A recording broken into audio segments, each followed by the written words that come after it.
Hello everyone, स्वागत है आपका हमारे चैनल फिजिक्स ज्ञान मुकेश नायक पे। बच्चों, 12th स्टैंडर्ड का हम लोगों ने सेकंड चैप्टर स्टार्ट कर दिया था और पहले ही लेक्चर में हम लोगों ने इंट्रोड्यूस कर दिया था क्या मैकेनिकल प्रॉपर्टीज होती है फ्लूइड्स की। उसमें हम लोगों ने सबसे पहले देखा था मैटर के 3 स्टेट्स, एक्चुअली चौथी भी देखी थी। उसके बाद में हम लोगों ने उनकी बेसिक प्रॉपर्टीज को देखा था इंटरमोलिकुलर फोर्सेस की टर्म्स में। बस मैं रिवाइज करने के लिए आपको ये बता दे रहा हूं।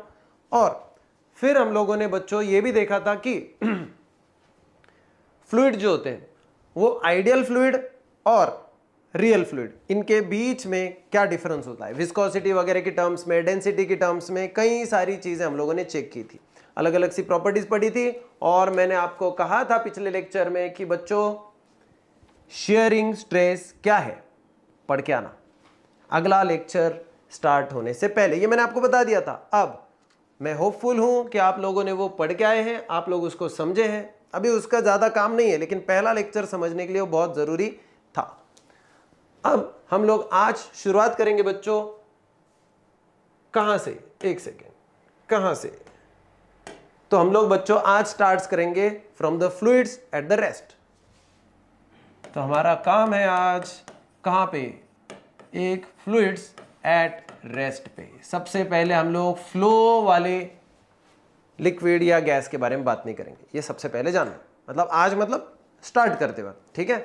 तो हम लोग किसके बारे में बात नहीं करने वाले इसमें, इस पर्टिकुलर टॉपिक में हम लोग बात करेंगे फ्लूइड्स एट द रेस्ट पे। रेस्ट पे मतलब वो मोशन में नहीं है बच्चों, करेक्ट है कि नहीं। रेस्ट में मतलब वो स्टेशनरी है, वो रुके हुए हैं। अब उनके बारे में हमको अभी पहले स्टडी करना है। चलिए बच्चों देखो, जिनके बारे में हम लोग जानना चाहते हैं उनके बारे में पहले की जानकारी बहुत ज़रूरी है। जैसे जब फ्लूइड मोशन में था तो रियल फ्लूइड का नेचर कॉम्प्लिकेटेड था, ये हमने देखा था। अब रेस्ट में जब आ जाएगा तो क्या होता, तो सबसे पहले देखो कि एक वर्ड आपका आएगा hydrostatics. Rest means static, hydro means generally water के लिए यूज करते हैं, लेकिन हम लोग यहां पे फिलहाल यूज कर रहे हैं सिर्फ वाटर के लिए नहीं, लेकिन हम लोग जनरली किसी भी फ्लूइड के लिए यूटिलाइज कर रहे हैं, ठीक है। तो देखो ये एक फिजिक्स की ब्रांच है, it is a branch of physics. नाम से क्या लग रहा है बच्चों, नाम में लिखा हुआ है इसके, कौन सी ब्रांच है फिजिक्स की, ये वो ब्रांच है कि जिसमें हम लोग डील करेंगे with the properties of fluids, लेकिन at the rest. So it is a branch of physics which deals with properties, with the properties of what, of fluid at rest. ये सबसे जरूरी पार्ट है, fluids at the rest। Properties पढ़ेंगे, लेकिन जो fluid rest में है। Generally अगर मैं आपको कहूं रिवर का वाटर कैसा है बच्चों, एट द रेस्ट, नहीं, वो मोशन में है। लेकिन पॉन्ड का वाटर कैसा है बच्चों, एट द रेस्ट। हाँ, पॉन्ड का वाटर बहता नहीं रहता है ना, तो वो मोशन में नहीं है। तो ऐसे वाटर के बारे में हम लोग बात कर सकते हैं। अगर देखा जाए तो नॉर्मली हवा बहते ही रहती, लेकिन अगर किसी रूम को एकदम कंप्लीटली हम लोग क्लोज कर देंगे, विंडो वगैरह सब कुछ, there is no entry, there is no exit, ऐसे टाइम पे भी हम लोग कह सकते हैं कि वो है रेस्ट में, कह सकते हैं। हाँ, उसके मॉलिक्यूल जरूर घूमते रहते हैं, नो डाउट, लेकिन फिर भी हम लोग उसको नॉर्मल मोशन से अलग करेंगे। जैसे बाहर अगर चले जाओ तो हवा बहते रहती है, there are the breezes, but इसमें अलग बात है, ठीक है बच्चों। चलिए आगे बढ़ते हैं। सो हम लोग इसकी पढ़ाई करेंगे यहाँ पे। अब सबसे पहले इस पढ़ाई को करते वक्त हम लोगों को कुछ चीजें दिमाग में आनी चाहिए, और मैंने वो आपको इसके पहले भी कहा था कि कोई भी अगर हवा है, कोई भी अगर पानी है, कोई भी लिक्विड है, तो प्रेशर ये बहुत इंपॉर्टेंट चीज है इस पूरे चैप्टर में। प्रेशर, डेंसिटी, वॉल्यूम, ये बहुत क्रूशियल रोल प्ले करते हैं।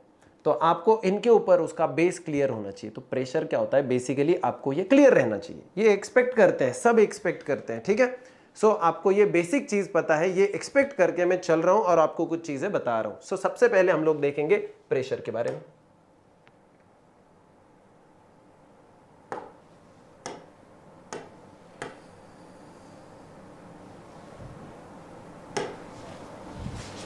तो सबसे पहले क्या पढ़ेंगे बच्चों? प्रेशर। अगर कोई पानी रेस्ट में है, ओके, तो हो क्या सकता है पता है क्या? जब भी वो रेस्ट में, मतलब वो किसी कंटेनर में, समझो एक वाटर एक कंटेनर में, तो नॉर्मली किसी भी अगर कंटेनर में वाटर रहता है तो क्या होता है? वो प्रेशर एक्सर्ट करता है। किस पे? उसकी साइड वॉल्स पे या तो बॉटम पे। जिस सरफेस के कांटेक्ट में वो वाटर है, वो फ्लूइड है, वो उसके ऊपर प्रेशर लगाता है। अगर मैं यहाँ पे जिस रूम में खड़ा हूं, अगर मैं आपको पूछूं कि यहाँ की हवा फ्लूइड है क्या, आप कहोगे हाँ। क्या वो रुकी हुई है क्या? हाँ, काफी हद तक वो रुकी हुई है। मतलब वो नॉर्मली इधर से उधर बहुत ज्यादा बह नहीं रही, वो अंदर ही अंदर इस रूम में ही है, इस रूम से बाहर नहीं जा रही। करेक्ट है ना? तो अब देखो इस हवा का प्रेशर कहाँ कहाँ पे? क्या वो मेरे सामने वाली वॉल पे है? क्या वो इस बोर्ड पे है?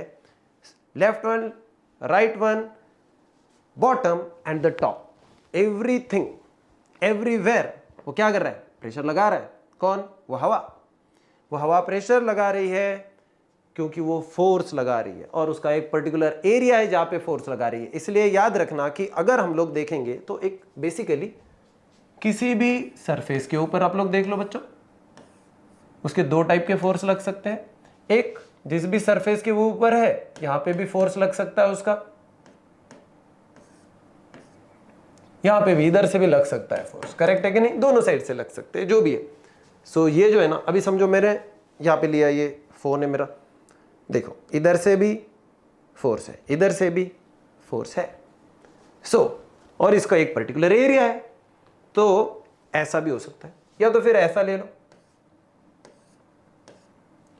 ऊपर से भी फोर्स है, नीचे से भी फोर्स है ना, और इसका एक पर्टिकुलर एरिया है।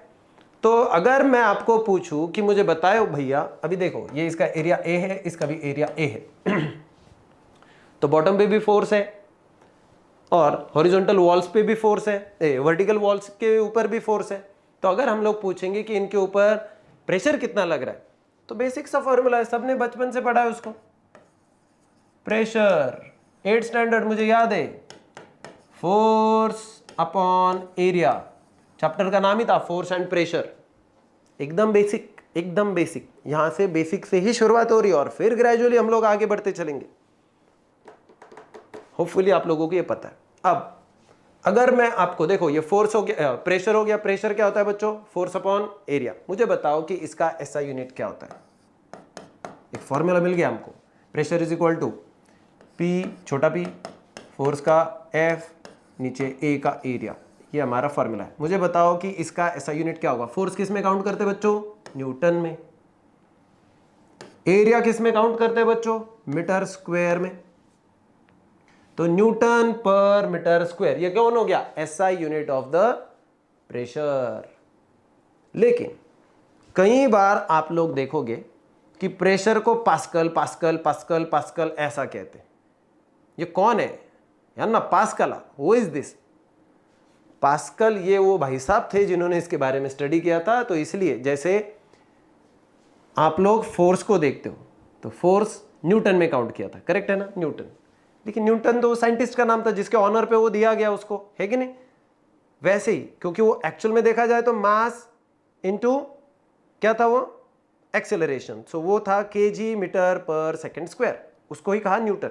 तो वैसे न्यूटन पर मीटर स्क्वायर को क्या कहा गया? पास्कला। इट इज पास्कला लिख भी दिया मैंने ऐसा, पास्कला।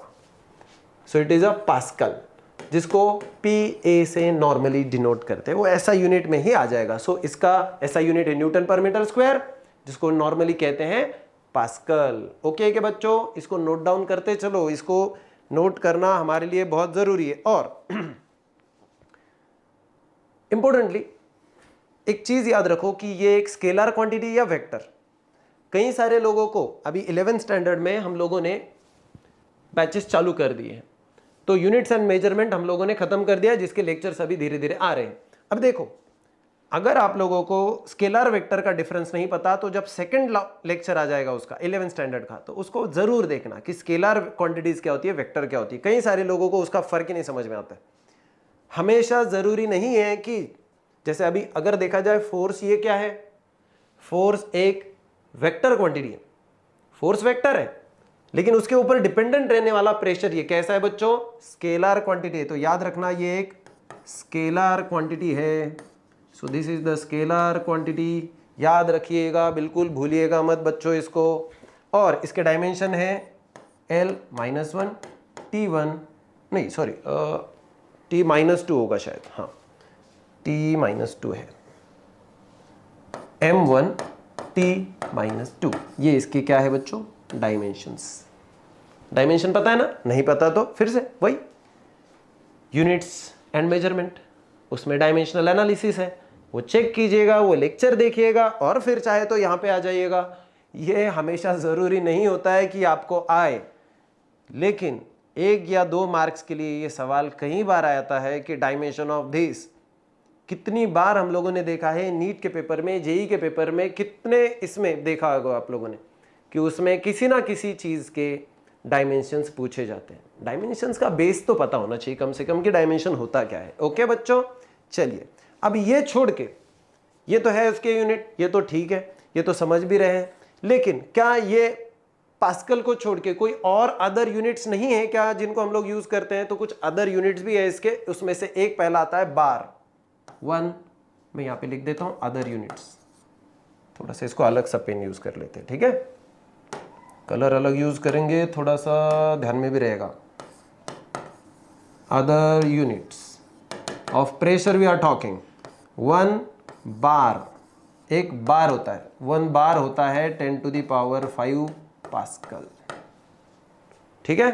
तो क्या होता है 10⁵ न्यूटन पर मीटर स्क्वायर या पास्कल कहो इसको, ठीक है। चाहे तो आप लोग इसको ऐसे भी लिख सकते हो और न्यूटन पर मीटर स्क्वायर। बहुत कॉर्नर में जा रहा हूं कि मैं, इधर ध्यान दो, 1 बार। एक और भी चीज होती है, एक और चीज होती है कि इसको कहते हैं हेक्टोपास्कल। क्या कहते हैं? हेक्टोपास्कल। सो 1 हेक्टोपास्कल, इसको HPA से भी डिनोट करते हैं। तो 1 हेक्टोपास्कल एक्चुअली कितना होता है? तो वो होता है 100 पास्कल, 100 पास्कल। ओके, ये आपको बस कुछ जगह पे काम में आएगा तो उसके लिए लिखना है। एटमॉस्फेरिक प्रेशर, ये वो और भी कुछ सारी चीजें होंगी, वो बाद में देखेंगे, अभी पहले यहां तक तो देख लो, ठीक है। आपकी बुक देखो, सबसे पहले इंपॉर्टेंट होता है कि आप लोगों ने रीड करना। जो हम लोग चीज को पढ़ा रहे हैं बच्चों, देखो पढ़ने की सही मेथड में हम लोग कई बार बुक्स को पढ़ना भूल जाते हैं। हर एक चीज लाइन टू लाइन तो नहीं जा रहे हम लोग हमारे हिसाब से पढ़ा रहे हैं, टॉपिक वही कवर कर रहे हैं, नो डाउट, लेकिन बुक की लैंग्वेज थोड़ी ना यूज कर रहे हैं, बुक का कंटेंट यूज कर रहे हैं। और फिर एक्सपेक्टेड ये किया जाता है कि आप लोग बुक को एक बार लेक्चर हो गया तो उसको देख लोगे ज्यादा से ज्यादा। अभी लास्ट लेक्चर में मैंने कितना पढ़ाया पता है आपको? ज्यादा से ज्यादा एक साइड दूसरी साइड, पेज की एक साइड दूसरी साइड पढ़ाई जाती। एक पन्ना पढ़ने को कितना टाइम लगता है? एक पेज, एक चुटकी सिंदूर जैसा, मतलब एक चुटकी सिंदूर वैसा नहीं है, इधर एक पेज, बस एक पेज पढ़ना है। कितना आसान होता है? हाफ एन आवर ज़्यादा से ज़्यादा। डाउट्स आ जाएंगे, डाउट्स क्लियर करने के लिए वही तो स्कोप है कि आप पहले पढ़ो, नहीं पढ़ेंगे डाउट्स नहीं आएंगे, डाउट्स नहीं आएंगे खत्म, पढ़ाई तो हो ही गई, फिर समझ लो, ठीक है बच्चों। चलिए, तो ये हो गया। अब देखो थोड़ा सा इसका फॉर्मूला का डिपेंडेंसी देखो कि प्रेशर ये फोर्स पे डायरेक्टली प्रोपोर्शनल है। क्या हम लोग ऐसा कह सकते हैं? Pressure is directly proportional to force and also pressure is inversely proportional to area. Okay, ये समझने के लिए देखो थोड़ा सा मैं एक एग्जांपल बता रहा हूं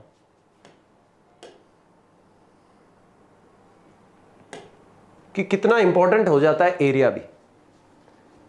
एरिया, क्योंकि प्रेशर के टाइम पीरियड में हम लोग जब एरिया देखते हैं तो एरिया कितना वैल्यू कैरी करता है ये देखने के लिए आप समझ के मान के चलो कि समझो हम लोगों ने, if suppose we take a force of 10 newton, force newton में होता है ना, तो समझो 10 न्यूटन का फोर्स है। ओके बच्चों, और जिस पे लगा रहे हैं ना वो एरिया मान के चलो कि 1 सेंटीमीटर स्क्वायर है।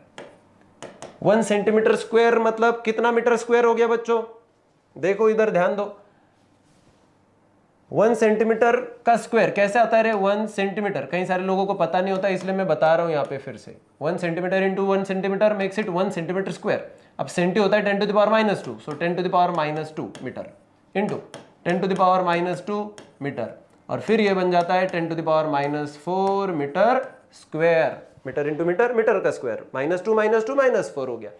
कई सारे बच्चों को ये पल्ले नहीं पड़ता है क्योंकि किसी ने इलाबरेट करके नहीं बताया होता है। कई सारे लोगों को पता है, इसका मतलब ये नहीं कि बोलो कि ये क्या बचकानी हरकतें कर रहे हो, होता है। सबको पढ़ाना है, सब एक जैसे कैटेगरी में नहीं है, कोई होशियार है, कोई थोड़ा सा वीक है, तो हम लोगों को सबके लिए बताएंगे। अब अगर मैं कहूंगा इसका प्रेशर बताओ कितना है, तो प्रेशर देखो कितना आएगा बच्चों, फोर्स अपॉन एरिया। फोर्स कितना है बच्चों 10 newton divided by 10 to the power -4 metre square, sorry हाँ जी। सो कितना हो गया रे बच्चों, ये 10 टू द पावर -4 ऊपर जाके बनेगा 10 टू द पावर +4, इधर की पावर 1 और ये मिलके बनेगा 10 टू द पावर 5 न्यूटन पर मीटर स्क्वायर। बहुत ज्यादा प्रेशर है, प्रेशर कम नहीं है, बिल्कुल बहुत अच्छा सा। लेकिन अब थोड़ा सा देखते हैं, ध्यान दीजिएगा। अगर हम लोग ऐसे मान के चलो कि एरिया को बढ़ा देंगे, ओके, तो मैं अलग सा पेन यूज कर लेता हूं।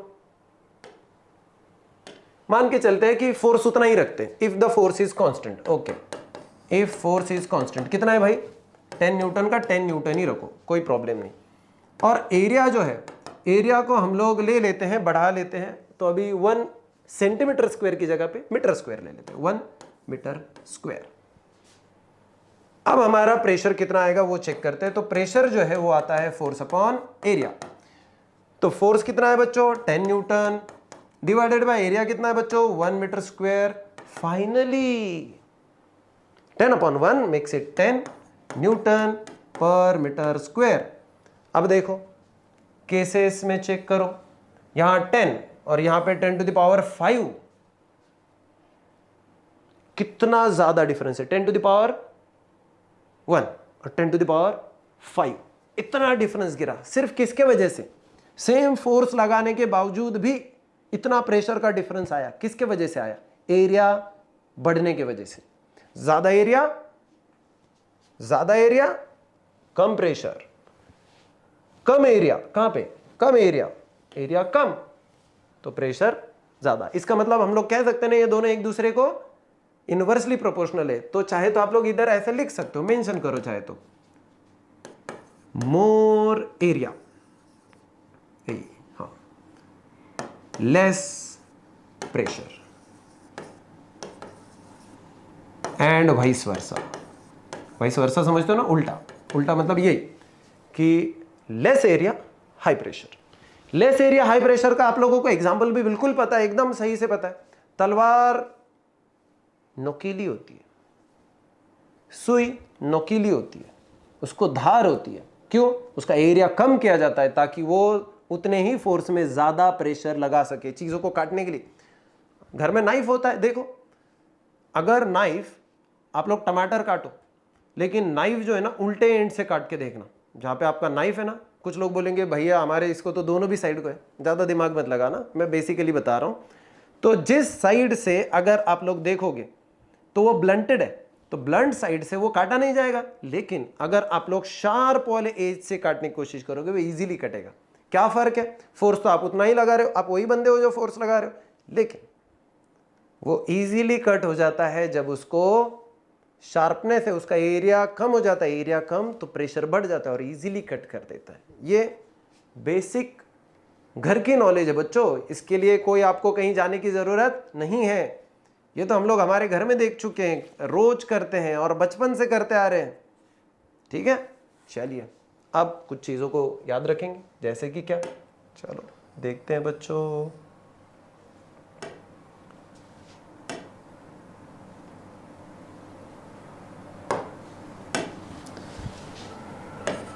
Things those should be remember, book में लिखा होता है, हम लोग यूज नहीं करते उसको, हम लोग देखते नहीं उसको। कुछ चीजों को ध्यान में रखो ऐसा वो कहते हैं, और हम लोग ध्यान में देखने की बिल्कुल कोशिश नहीं करते, क्योंकि हम ध्यान देते भी नहीं उस पर कि क्या लिखा हुआ है। हम लोग सिर्फ वाइट पेपर के ऊपर जो कंटेंट है उसको धड़ाधड़ पढ़ लेते उसको। धड़ाधड़ पढ़ लेना इनफ है क्या, नहीं, स्लोली और हर एक चीज को पढ़ो। ग्रेजुअली पढ़ो, और वो पढ़ना जरूरी है अंडरस्टैंडिंग के लिए, बेटर अंडरस्टैंडिंग के लिए। सो एक चीज जो पहले इंपॉर्टेंट है, for the fluids mostly we deal with what? Pressure, mostly pressure. क्यों? For fluids we mostly deals with pressure। थोड़ा समझने की कोशिश करो बच्चों, ये फ्लूइड है और फ्लूइड को कोई फिक्स्ड शेप साइज नहीं है, है ना? फ्लूइड को कोई फिक्स शेप और साइज है क्या? नहीं। और इसलिए फिर उसको मास और फोर्स की टर्म्स में चेक करना ये थोड़ा सा मुश्किल हो जाता है, और फिर इसलिए हम लोग उसको मास वगैरह की टर्म में देखने की जगह पे हम लोग उसको वॉल्यूम डेंसिटी की टर्म में देखते हैं। इसलिए so as it has no fixed shape and size,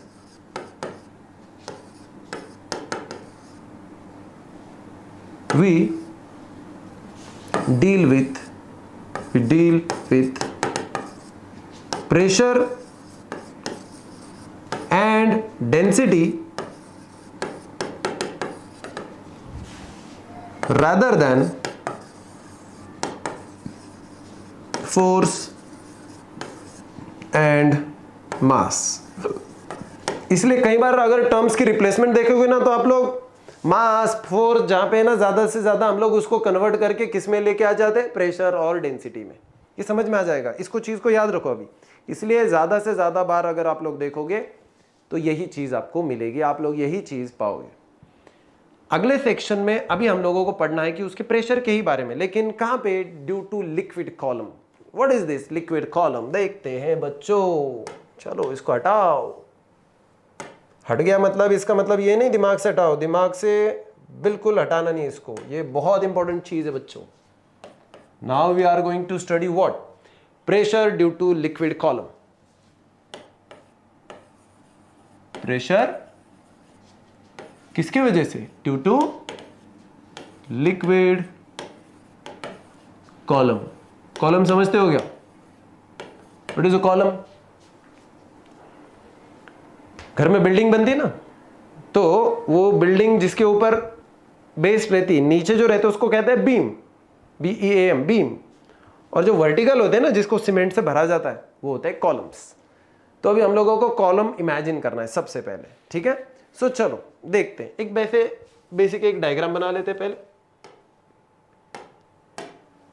एक बेसिक सी डायग्राम बना लेते हैं ताकि हम लोगों को जो भी इमेजिन करना है वो थोड़ा सा हमारे नज़रों के सामने रहे, नज़रों के सामने रहे। ओके, ये है एयर, ये है वाटर, और ये है एक इमेजिनरी लिक्विड का कॉलम। भाई साहब इसकी हाइट है, कुछ पर्टिकुलर एक हाइट है इसकी, ठीक है? तो यहां से लेके यहां तक की, अभी ये इमेजिनरी है इसलिए इसका हाइट भी हम लोग यहां से देखेंगे, ये है बॉटम से लेके उसके टॉप तक। ओके, ये इसका हाइट है। ये जो नीचे इसका दिख रहा है ना, ये बॉटम का एरिया ऑफ क्रॉस सेक्शन है। A is the area of cross section. Okay बच्चों, ये हमारा क्या है बच्चों? एक इमेजिनरी सिलेंडर है, इमेजिनरी है, समझ रहे हो? इमेजिनरी है।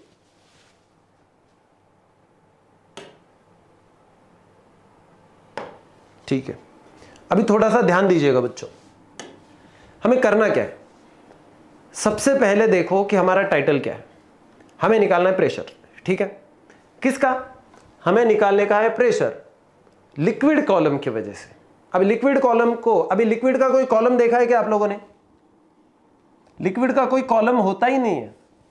अगर हम लोगों ने पानी को किसी कंटेनर में भर दिया तो उसका कॉलम कहां पे होगा? वो कंटेनर का शेप ही है सब कुछ, बाकी कुछ है ही नहीं। अगर वो कॉलम नहीं एग्जिस्ट कर रहा है, इसका मतलब हम लोगों को उसको इमेजिन करना है। वो एक इमेजिनरी कॉलम है कि वाटर रुका हुआ है और उसके अंदर एक सिलिंड्रिकल टाइप का क्या है? कॉलम है, तो हमें उसको बस इमेजिन करना है। सबसे पहले वो समझो कि हम वो इमेजिन कर रहे हैं। तो इमेजिन कर लिया कि ये पूरा वाटर है और उसमें एक कॉलम को हम लोग इमेजिन कर रहे हैं। वो कॉलम का एरिया कितना है बच्चों? बॉटम का एरिया या टॉप का एरिया, दोनों भी सेम होंगे क्योंकि वो सिलिंड्रिकल है। सो वो है एरिया ऑफ क्रॉस सेक्शन, जिसको हम लोग कहते हैं ए। इस कॉलम की हाइट है h।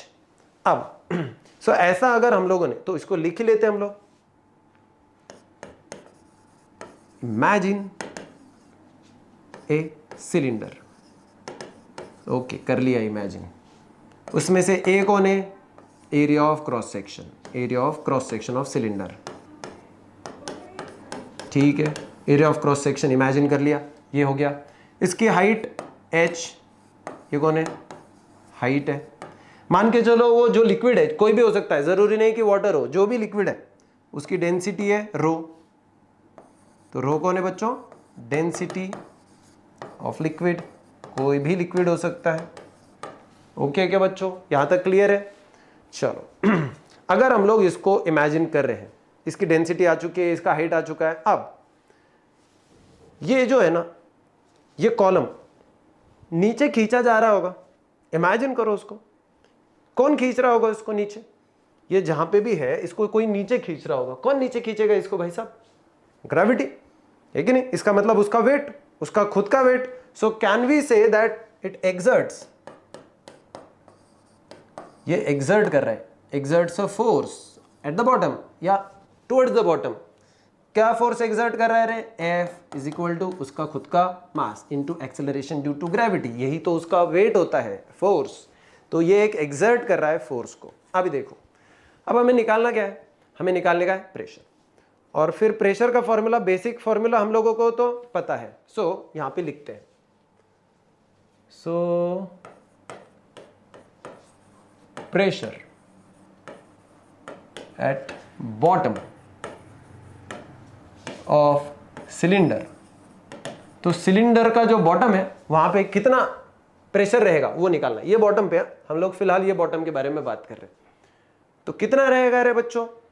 बेसिक फॉर्मूला यूज करो। So pressure is equal to what? Force upon area. हो गया कि नहीं बच्चों? कितना फोर्स है आपको पता है क्या?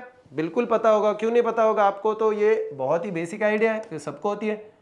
जितना उसका वेट है mg अपॉन उसका एरिया ऑफ क्रॉस सेक्शन। ये बन गया हमारी फर्स्ट इक्वेशन फिलहाल के लिए। तो ठीक है, ओके बच्चों,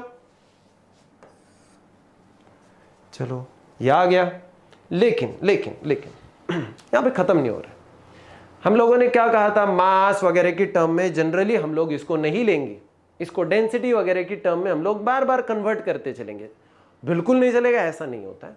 लेकिन हम लोग ये कह रहे हैं कि जनरली इसको हम लोगों ने करना है। तो इसको अभी मास को हम लोगों को रिप्लेसमेंट देनी। किसको? तो देखो जनरली मास क्या होता है? देखो मास होता है डेंसिटी इंटू वॉल्यूम, या कहो वॉल्यूम इंटू डेंसिटी। ओके, सो ये होता है volume into density.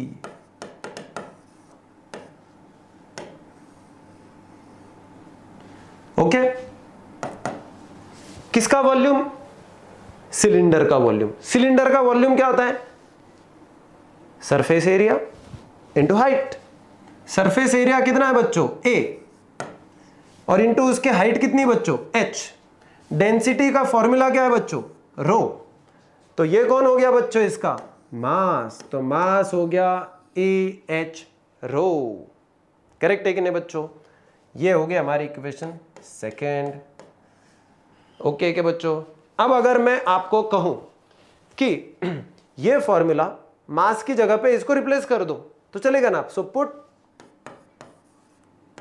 Putting equation first, sorry second in first, we get, what do we get? तो क्या मिलता है? देखो m की जगह पे इसको रिप्लेस करो तो pressure is equal to P का फॉर्मूला है वो m की जगह पे कौन? AH रो, ये तो आ गया AH rho into G upon area का A। अब ये एरिया एरिया कैंसिल हो जाएगा तो फाइनली प्रेशर कितना हो जाएगा? H rho G, H rho G। आ गया फॉर्मूला किसका? Pressure due to liquid column. इतना होता है। तो मान के चलो कि कोई अगर कंटेनर है, अगर उसमें मैं किसी भी एक सिलिंड्रिकल शेप वाले लिक्विड के कॉलम को अगर मैं इमेजिन करता हूं बच्चों, तो उसका प्रेशर कितना होता है, H रो G। इससे क्या कंक्लूड करेंगे वो बाद में देखेंगे, लेकिन पहले आप लोग इसको इक्वेशन 3 पे कंप्लीट कर लो। और ये जरूर लिखना बच्चों, वीडियो को पॉज कर लो और इसे लिख लो, ये जरूरी है बहुत।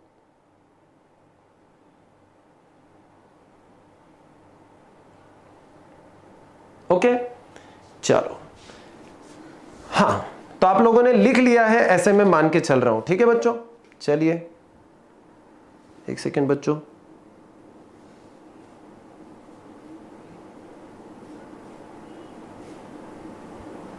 हाँ जी ठीक है बच्चों, चलो।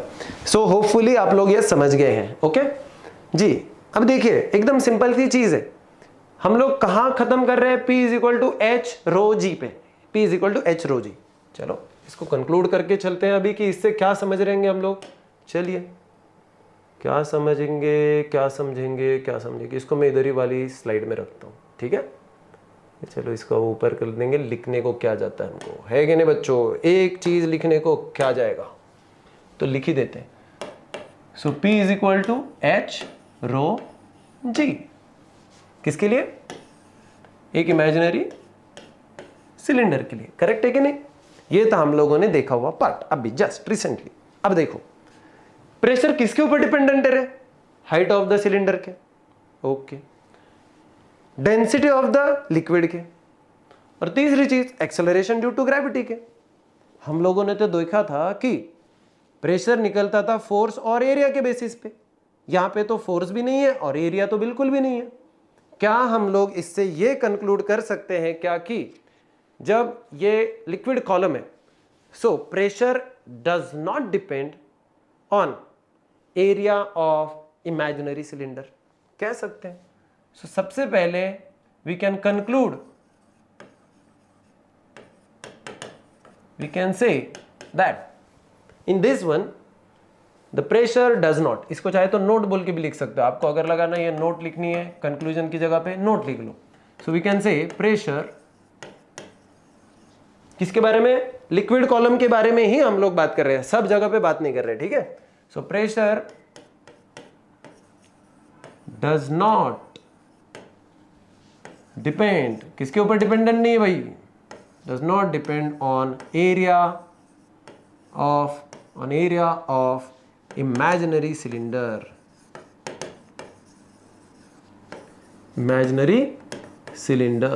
ओके।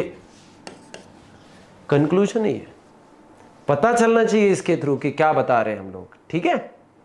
होपफुली आप लोग इसको नोट करते चल रहे हो, कि सो गए हो, सो तो नहीं हो रहे ना बच्चों, सो मत, उठ जाओ, जाग जाओ। मुझे पता है कि कई बार साइंस ये चीज़ ही ऐसी लेके कई सारे लोगों को पछतावा हो गया कि ये क्या है एक्टिक।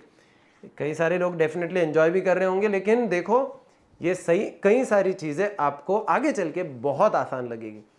जब मैं केमिस्ट्री पढ़ता था तो मुझे पल्ले नहीं पड़ता था, इसलिए मैं फिजिक्स ठीक लगा मुझको, क्योंकि केमिस्ट्री में बहुत सारी रिएक्शंस जो थी ना, तो वो ऑर्गेनिक केमिस्ट्री जो है ना, वो एकदम खतरनाक वाली चीज़ है। तो वो मेरे पल्ले ही नहीं पड़ती थी कि इतनी रिएक्शन ये वो सब, ठीक है ध्यान में तो आ जाएगा, पढ़ाते वक्त सर समझ तो जाता था, लेकिन जैसे ही पेपर सामने आ जाए फिर क्वेश्चन आता था, अब लिखूं क्या, समझा तो है लेकिन लिखूं क्या, ये कई बार होता है। फिर मैंने ग्रेजुएशन केमिस्ट्री में कर लिया, इंडस्ट्रियल केमिस्ट्री था मेरा, और पीजी फिर से फिजिक्स में कर ली। देखो बच्चों, केमिस्ट्री मुझे मुश्किल लगे तो आपको भी लगेगा ऐसा जरूरी नहीं है, उसको मुझे मेमोराइज करने में मुश्किल लगता था। फिजिक्स मुझे कंपैरेटिवली आसान लगता था क्योंकि कॉन्सेप्ट है, लेकिन हर एक का मेमोरी मेरे जैसा कमजोर तो नहीं होगा बच्चों, आपका मेमोरी अच्छा होगा, केमिस्ट्री करो। फिजिक्स कॉन्सेप्चुअल लोगों के लिए है, लेकिन फिलहाल ये सवाल ही नहीं बचेगा क्योंकि आपकी 12th स्टैंडर्ड है और आपको ये सबके साथ डील करना है। तो देखो पढ़ाई तो बोरिंग होगी, मुझे भी बोर होता था, लेकिन करना तो पड़ता था। चलो हम लोगों ने कम कर ली, कम मार्क्स आ गए, लेकिन अभी हम लोग आपको ये कहेंगे जरूर कि जो गलती हम लोगों ने कर ली वो आप लोग मत करना। ग्रेजुएशन में मुझे केमिस्ट्री अच्छी लगने लग गई थी और इजी लगने लग गई थी कंपेयर टू 11th में बता रहा हूँ, 12th में बता रहा हूँ, ठीक है।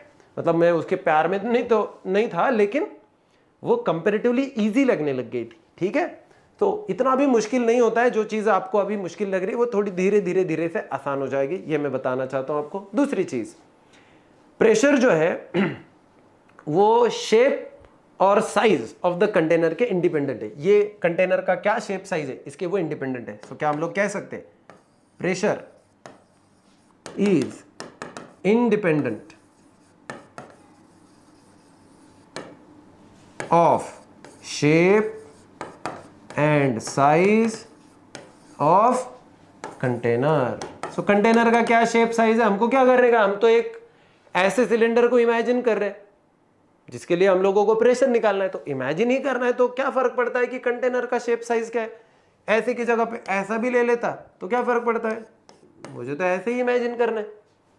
समझ रहे हो, तो वो तो इमेजिनेशन से ही चल रहा है, इसलिए उसको कंटेनर का शेप साइज से कोई प्रेशर को फर्क नहीं पड़ेगा। और सबसे लास्ट वाली एक नोट यहाँ पे चीज मेंशन कर लो, that P is equal to H rho G। ये दोनों भी इट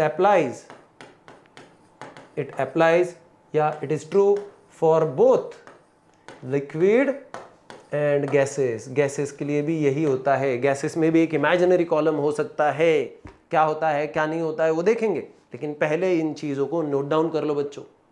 मेरा हैंडराइटिंग शायद दिन ब दिन घटिया होते चल रहा है। मैं कोशिश करूंगा और पूरी कोशिश करूंगा कि ये थोड़ा सा ठीक हो जाए, बिल्कुल कोशिश करूंगा। आप कोशिश कर रहे हो पढ़ाई की, मैं भी कोशिश करूंगा कि मेरी हैंडराइटिंग ठीक हो जाए। पहले तो अच्छी थी, पता नहीं अब क्या हो रहा है। स्कूल के टाइम पीरियड में बहुत अच्छी थी, बाद में पूछो मत कि क्या हो रहा है। लिखने को ही जान पे आता है कि नहीं, लेकिन लिखना पड़ेगा। और मैं आपके लिए बच्चों ज़रूर ये कोशिश करूंगा कि मैं अच्छे से अच्छी हैंडराइटिंग करूं, ठीक है। और अभी से शुरुआत करके देखते हैं, थोड़ा ट्राई ही कर लेते हैं। चलो आगे बढ़े, चलिए बच्चों बच्चों बच्चों बच्चों मुझे अलग अलग पेन यूज़ करने में बड़ा मज़ा आता है, पता है। ये पेन यूज़ करो, वो पेन यूज़ करो। डार्क यूज़ नहीं कर सकते, मुझे डार्क पसंद है, लेकिन अभी उसको क्या कहते हैं वो दिखेगा नहीं बोर्ड्स पे अच्छे से, इसलिए मुझे थोड़ा सा फेंट कलर में खेलना पड़ रहा है। लेकिन मुझे अलग अलग पेन्स यूज़ करने में बड़ा मज़ा आता है। थोड़ी लाइफ कलरफुल लगने लगती है, ब्यूटीफुल लगने लगती है, ठीक है। चलिए अब हम लोग थोड़ा सा और आगे बढ़ते हैं बच्चों। और अगर हमें फॉर्मूला पता चल चुका है, इस फॉर्मूला को यूटिलाइज करते हैं और एक दो न्यूमेरिकल्स है हमारी बुक में, उनको समझने की कोशिश करते हैं। आपको दिया हुआ ही है, सॉल्व भी किया हुआ है, हम लोग उसको बस एक बार समझने की कोशिश करते हैं। तो देखो दो न्यूमेरिकल है। पहला न्यूमेरिकल देखो बच्चों, मैं कुछ डेटा, न्यूमेरिकल तो नहीं लिखूंगा, सीधा डेटा को एक्सप्लेन कर दूंगा। तो वो क्या कहते हैं, दो अलग अलग से लिक्विड है, okay. So there are two different liquids of density ρ1 and ρ2। तो दो अलग अलग से लिक्विड है, यहाँ पे एक समझो लिक्विड है, यहाँ पे एक समझो लिक्विड है। इस लिक्विड की डेंसिटी है ρ1 और इसकी है ρ2। तो दो अलग अलग से लिक्विड है, इसलिए डेंसिटी भी अलग अलग सी ही होगी। And they exert the same pressure. यहाँ पे समझो मान के चलो प्रेशर होगा P1 और यहाँ पे है P2, लेकिन P1 और P2 दोनों सेम है, ऐसा इनका कहना है। चलो ठीक है, तो फिर क्या पूछ रहे हैं ये, they are asking us what will be the ratio of their heights. तो इनके हाइट्स का रेशियो बताओ। क्या बताने का, हाइट्स का रेशियो। मेरे हिसाब से अभी जो फॉर्मूला यूटिलाइज किया था शायद हम लोग यूज करेंगे, क्योंकि प्रेशर और हाइट एक फॉर्मूला में वहीं पे है। तो चलो अगर मैं निकालूंगा P1, तो P1 क्या निकलेगा बच्चों बताओ, H ρ G, यही था ना। G तो यूनिवर्सल है, उसमें कोई वेरिएशन नहीं है, वो तो कांस्टेंट है, तो इसलिए उसमें कोई बदलाव नहीं। तो पहले वाले इसका डेंसिटी इंटू पहले वाली इसकी हाइट, हमें नहीं पता है, हाइट तो वेरी करेगी ना, इसलिए तो पूछ रहे कि हाइट कितनी होगी या क्या रेशियो होगा हाइट का। ये हो गया इक्वेशन फर्स्ट। इक्वेशन सेकंड ले लेते हैं for the pressure of the second cylinder या second part, H2 ρ2 into G तो कॉमन है, ओके। अब देखो बच्चों, इधर ध्यान दो बच्चों, अगर हमें किसका रेशियो निकालने का, हाइट्स का, तो एक काम करो, इसको एक दूसरे के साथ डिवाइड कर दो। ये देखो ये और ये तो सेम है भाई साहब, लेकिन अभी डायरेक्ट डिवाइड करने से अच्छा हम लोग एक काम कर लेते हैं, इक्वेट कर भी लेंगे तो भी ठीक है। मतलब क्या, as P1 is equal to P2, फिर भी काम हो जाता है हमारा। P1 कितना है भाई, H1 ρ1 G is equal to P2 कितना है भाई, H2 ρ2 G। G कैंसल हो गए G, ठीक है, बचा कौन, H1 ρ1 is equal to H2 ρ2। निकालना क्या है, लेकिन निकालना है हाइट्स का रेशियो। तो हाइट को एक एक साथ में लेके जाओ, तो H2 को इधर लेके आ जाओ, इधर H1 है उसके नीचे लेके आ जाओ। अब ये ρ1 का कुछ काम नहीं है, ρ1 को इधर लेके जाओ, इधर कौन है ρ2, इसके नीचे ये चले जाएगा ρ1। तो क्या हम लोग कह सकते हैं कि, कंक्लूजन बताता हूं इससे, ये तो आ ही जाएगा, ये तो समझ गया आपको कि हाइट्स का रेशियो ये डेंसिटी के रेशियो के साथ में ऐसा है। लेकिन क्या हम लोग ऐसा कह सकते हैं, here height is inversely proportional to density of liquid, अगर प्रेशर कांस्टेंट है तो। समझ रहे हो ना, ये कब, if pressure is constant, pressure is constant कहो या सेम कहो, ठीक है। जरूरी है ये नोट बहुत जरूरी है। If the pressure is constant then this is true, height is inversely proportional to the density of the liquid. समझ गए क्या बच्चों? बहुत मुश्किल है क्या बच्चों? ना ना ना ना ना, छोटा सा काम है, छोटा सा टाइम पीरियड में उसको खत्म कर देना है, बहुत ज़्यादा कुछ है नहीं इसमें। ओके चलो, अब एक और दूसरा न्यूमेरिकल है, उसको बात करते हैं। चलिए,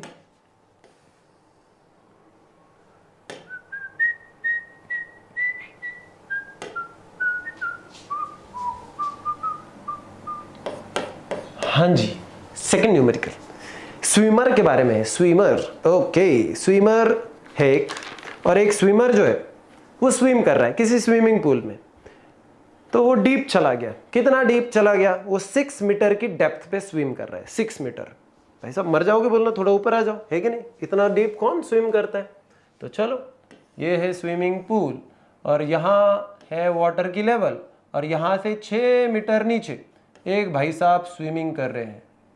अब ये भाई साहब कैसे स्विमिंग करेंगे मुझे नहीं पता, लेकिन ऐसे जैसे भी होगा, मुझे स्विमिंग नहीं आती तो मुझे पता भी नहीं। तो ये डेप्थ है, डेप्थ सरफेस से लेके इसका कितना, 6 मीटर का। ओके बच्चों, याद रहेगा? ठीक है, चलिए बच्चों, तो ये स्विमिंग कर रहा है। Okay, the swimmer is swimming at the depth of 6 metre. Calculate the pressure on the swimmer due to the water above. तो हमें निकालने का प्रेशर किसके वजह से? ये जो ऊपर वाला वाटर है ना, उसके वजह से। तभी वो वाटर को उसके वजह से कितना है ये निकालने के लिए हम लोगों को देखो वापस से कुछ बेसिक चीजें चाहिए। हाइट हमें पता है कि इसके ऊपर का वाटर का हाइट कितना है, 6 मीटर। ओके, वाटर का डेंसिटी है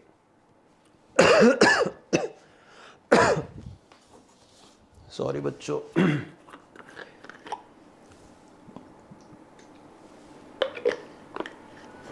आप भी पानी पी लो। मैं चिल्ला चिल्ला के थक गया हूं, आप सुन सुन के थक गए होंगे।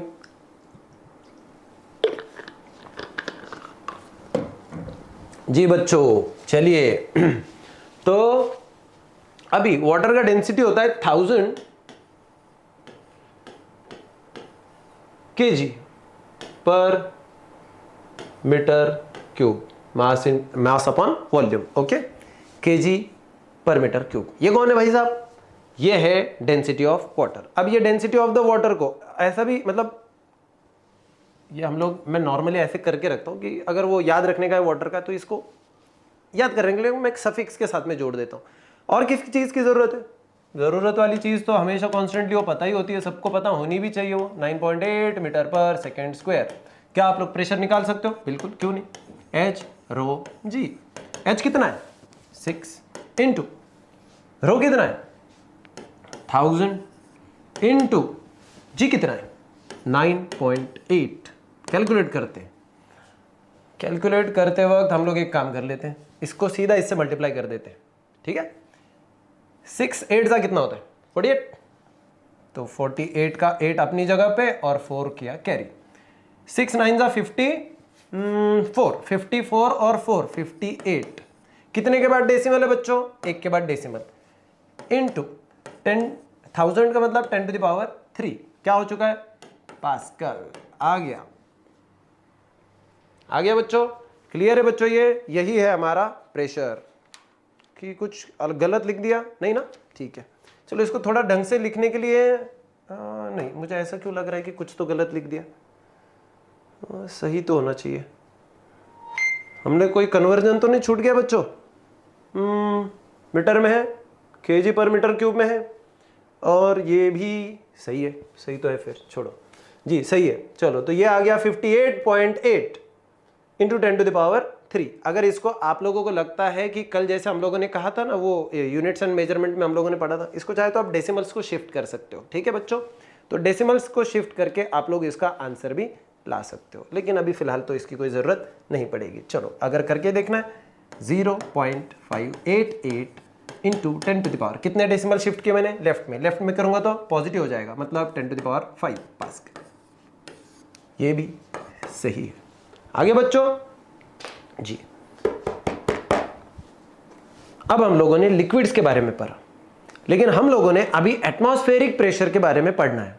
अभी नहीं, अगले लेक्चर में। ठीक है बच्चों, तो अगला लेक्चर हमारा रहेगा एटमॉस्फेरिक प्रेशर के बारे में, और उसकी डिटेलिंग और कई सारी जानकारी हम लोग लेते चलेंगे। ठीक है बच्चों, तो इसी के साथ हम लोग हमारा मैकेनिकल प्रॉपर्टीज ऑफ फ्लूइड्स का सेकंड लेक्चर स्टॉप कर रहे हैं, और कल हम लोग मिलेंगे थर्ड लेक्चर में एटमॉस्फेरिक प्रेशर से आगे। सो बच्चों, ध्यान से एकदम संभल के रहिएगा, क्योंकि अभी कोरोना वापस से थोड़ा सा अपना मुंह ऊपर कर रहा है, तो अपनी केयर कीजिएगा। फिजिक्स ज्ञान मुकेश नायक पे हम लोग अमोल गौड़ी के साथ फिर से एक बार मिलेंगे कल नेक्स्ट लेक्चर में। तब तक के लिए बाय बाय बाय।